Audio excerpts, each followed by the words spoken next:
ওখানে মূলত কি আমরা তো ভিডিও বানাই আসলে। তো আমরা ভিডিওর কার্যক্রম তখনও শুরু করিনি। আমরা এক জায়গায় বসে আর কি সবাই কথাবার্তা বলছি যে একটু তুমলে কোথায় কী করবো। আমাদের বালিয়াডাঙ্গা বাজার 15 নং কালীচরণপুর ইউনিয়নে প্রাইমারি স্কুলের সামনে আমরা। আর তখন হচ্ছে আমাদের কিছু শুভাকাঙ্ক্ষী ভাইয়েরা ওখানে আসলো। বেশ দুঃখিত মনে, ওই ভাইকে ডাক দাও একটু, ওই যে ওই ভাইয়েরা আসেন। ওই ভাইরা আসলো, বলে ভাইয়েরা আমরা ঈশ্বরদী থেকে এসেছি।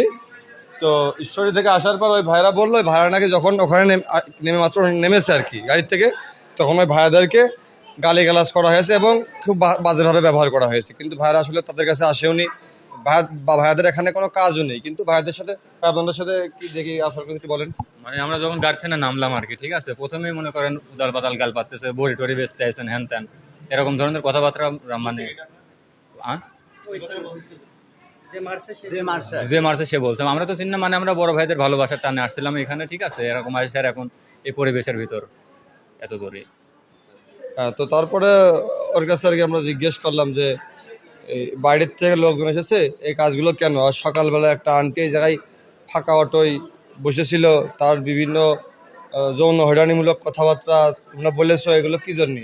এলাকায় মানুষজন আসলে তো আমাদের ভালো, রাস্তাতে লোকজন যাতায়াত করতে পারবে না স্বাভাবিক নিয়মে, রাস্তা কোথায় আর স্কুল কোথায়, বিভিন্ন বিষয়বস্তু কেন্দ্র করে এই যে মানুষকে বাজে বাজে ভাষায় গালাগালি দিয়ে। এখন গালাগালি তো অনেকে দেখা যাচ্ছে কিছু মনে করলো না, তবে কারো না কারো তো গায়ে লাগে। আমার যদি মা নিয়ে একটা গালাগালি দিয়ে আমার গায়ে লাগবে না? সেইভাবে জিজ্ঞেস করতে করতে ওর আর কি ও কাঁচের গ্লাস দিয়ে ধরে এক প্রকার গ্লাস দিয়েই মানে একাই আর কি 20-25 জনের মাথা ফাটায় ফেলে দেবে এরকম একটা রিয়াকশন। ওরা হাত ধরে থামাই টামাই দেওয়া হলো, তারপরে বাড়ি চলে গেল।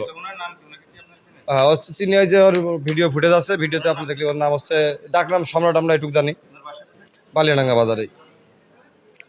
এবার একা বলতে সাথে ছিল লোকজন, তবে ওই ইয়েটা একাই করেছে। হ্যাঁ, বা অস্ত্র কারোর হাতে আর আমরা দেখিনি, যেটা অন্য কেউ করেনি, তার দই যে লাভ নেই।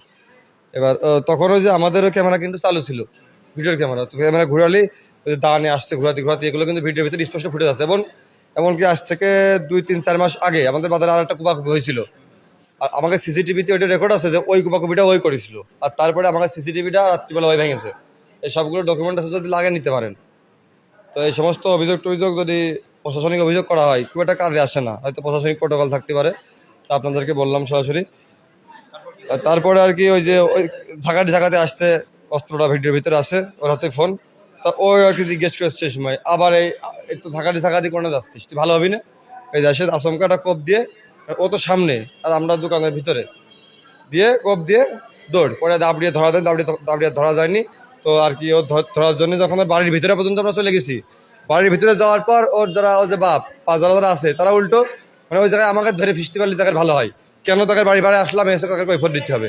মানে তারা এত বড় প্রাইম মিনিস্টারের উপরে, মানে তারেক রহমানের বাসার উপর চলে গেছি, তখন কৈফত দিতে হবে যে কেন বাসার উপরে আসলে, কার বাসা জানো, আজকের ভিতরে তোমাদের যেখানে যাবে সব কিছু ক্লোজ করে দেওয়া হবে, বিরাট হুমকি আমকি। ইভেন এখন যখন আমরা এই জায়গায় আসছি, এখন ফোন পেলাম যে অলরেডি আমাদের প্রতিষ্ঠান যেগুলো আছে অলরেডি ভাঙচুর চলছে সেখানে বাজারে, যেখানে যেখানে আমাদের ইভেন আমাদের সাথে যদি চলাফেরা করে তাদেরও দাবড়াদাবড়ি চলছে। কিসে বলছে এটা তো তাদের সাথে আমাদের খুব সক্ষতা বা ওটা বসা মিলামিশা নেই, এটা তো বলতে পারবো না, এটা যাচাই করলে পাওয়া যাবে। তো প্রশাসন কি জন্যে ছেড়ে দেয়? প্রশাসন নাকের ডগায় এলাকায় মাদক ব্যবসা করে মিনিমাম 2-5-7-10 বছর। হয়তো কেউ স্বীকার করবে ভাই আপনাদের সাথে শুরুতেই এই কেন্দ্রিক কোথায় বলেছে না, আমরা বলে বড়ি বেচতে আসছিলাম নাকি, এরকম কথা বলছো। আমাদের বাসা ভাই ঈশ্বরদীতে, আজকে আসছে।